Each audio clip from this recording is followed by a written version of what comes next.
Hi, I'm Amy from amyshealthybaking.com and welcome to 2 Minute Mondays. In this new video series, I'm going to take a couple minutes each week to answer your questions.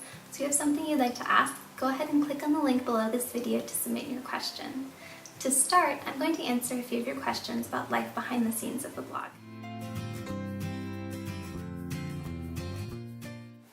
In general, I spend between 50 and 60 hours a week, sometimes a little bit more, working on stuff related to the blog.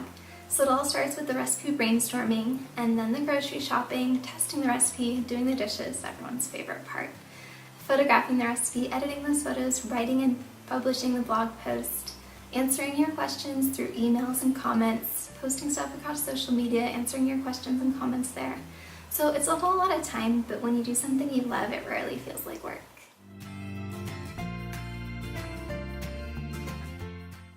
On average, I test a recipe about 3 times before I feel like it's perfect.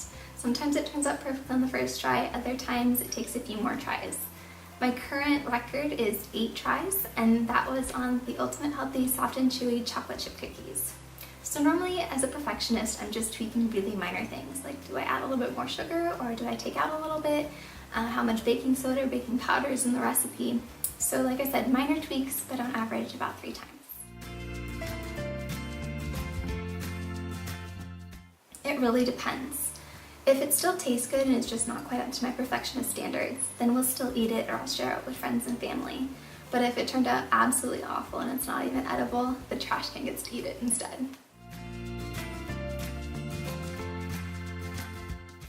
As food bloggers, we rarely make the same recipe twice. That's because we're always trying to come up with new content and new recipes to share with you. But there are a few that I have made more than once, and in general those are brownies because they're my absolute all-time favorite dessert. Like the Clean and Veggie Dark Chocolate Frosted Brownies I recently published. I made this twice in 2 days and they disappeared both times. I really like oatmeal cookies, and the softer and chewy the better, especially ones with chocolate chips. And I really like dark chocolate cupcakes. So you can probably sense the trend. I really like chocolate, and those are generally the recipes I make more than once. So thank you to these ladies for today's questions, Marcia, Mindy, Michelle, and Andrea. And next week, I would like to take the time to answer some of your questions about me so that you can learn a little bit more about the person behind the blog. So if you have something you'd like to ask, go ahead and click on the link below this video to submit your question. And thanks for tuning in, and I'll see you next week.